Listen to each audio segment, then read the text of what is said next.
OnLive Tutors tutorial lessons.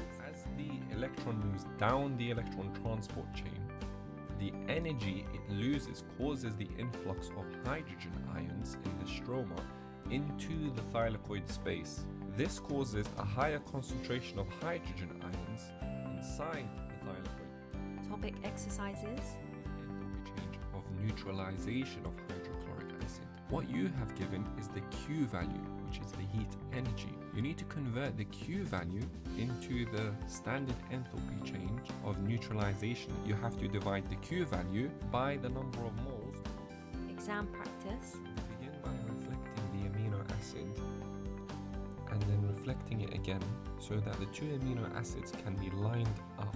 Now we can form a peptide bond. As we form the peptide bond, water is lost because it's a condensation reaction.